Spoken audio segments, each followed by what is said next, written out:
Abdul Kahar Balkhi speaks for the Taliban's Foreign Affairs Ministry. He joins us from Afghanistan's capital, Kabul. Welcome to DW. Thank you for having me. Why should the international community recognise and therefore legitimise the Taliban, given your track record on human rights?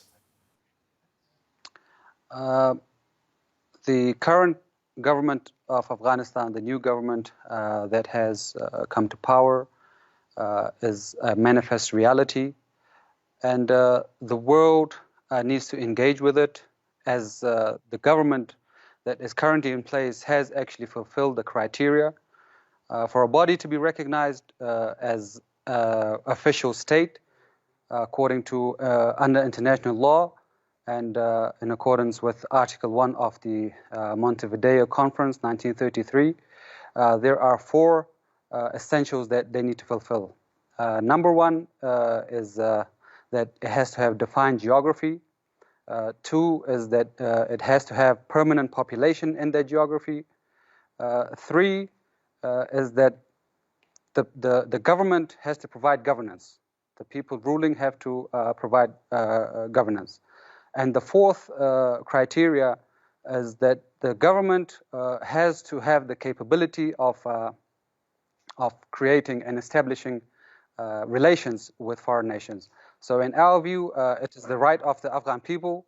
They have decided upon supporting So you have, this new forgive government. me for interrupting, I understand what you said, but what you said is that Afghanistan, the Taliban government has fulfilled criteria laid down. That doesn't explain, that doesn't tell us how it will benefit countries like Great Britain or Germany or the United States. How will they benefit from dealing with and therefore legitimising a Taliban government? To term it as a Taliban government is incorrect. This is the government, a representative government of the people of Afghanistan. It did not come here through in an airplane. It was not airdropped. The leadership was not airdropped. It was not backed by foreign forces. It is the people of Afghanistan that this new government represents. And for the world, it is absolutely necessary, it is imperative to engage with this new government and accept the uniquity of the Afghan people for what it is, and engage with it in dialogue. If there are any outstanding issues, it can all be resolved through dialogue and engagement. Using pressure tactics is not the answer to the problems that Afghanistan is facing. Understood. Are girls still being excluded from education in Afghanistan? No, that statement is only half the truth. It is not the complete truth.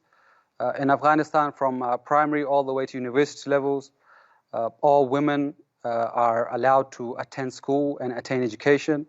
On public sector, from grade 1 to 6, all girls are attending school, and in a conservative society like Afghanistan, that comprises majority of female students.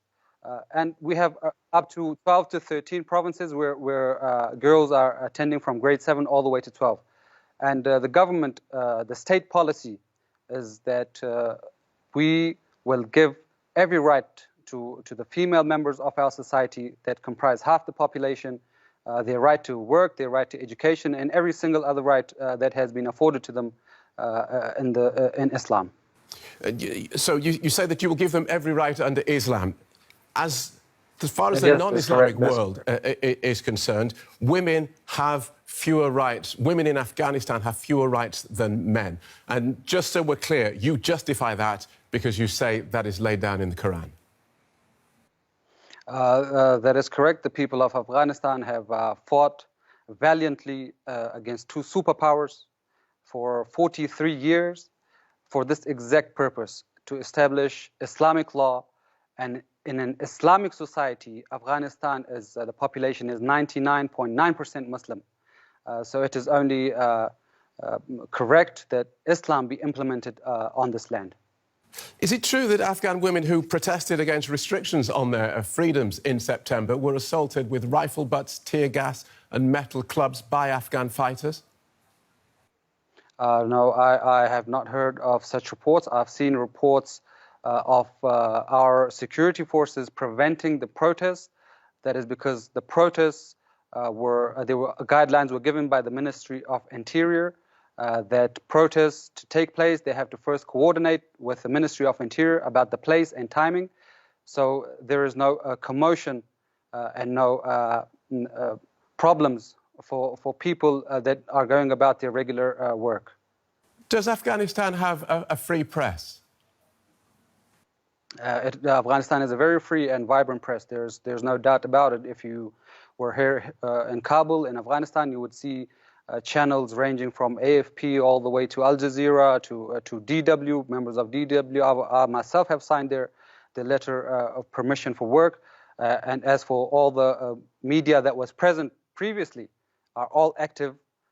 Unfortunately, I do have to say that some media houses have closed down, but that is not because of us.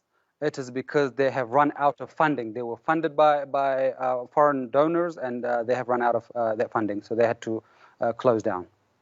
So the Taliban has issued guidelines restricting journalism that they say contradicts Islamic or Afghan values. Explain to us what that means. That basically means that the laws that are sensitive to this society, for example, the laws of blasphemy, in a Western nation, it could be perfectly correct to carry out such activities, but in a society like Afghanistan that is very conservative, that has gone through 40 years of constant war, such practices are not allowed. Right. Afghanistan's economy has collapsed. It's undergoing a humanitarian crisis. We understand that targeted killings are on the increase, and your healthcare system is on the brink of collapse. This is as you face a pandemic. Just explain to us how the people of Afghanistan, the men and the women, have benefited from the Taliban controlling the country. Well, the benefit is that we finally have peace. We don't have killings. We had between 200 to 300 innocent souls lost every single day in Afghanistan due to the war, the brutal war, the aggression that was carried out against the peace-loving people of Afghanistan. So that is one of the basis, the foundation of any state is that it has to provide security to its constituency, to its citizens. So that is one of the greatest benefits that the people of Afghanistan had been yearning for 40 years. And the collective punishment they are facing from the international community is very sad. It is very unfortunate. They are threatened with mass starvation because they finally have peace and they have attained their sovereignty.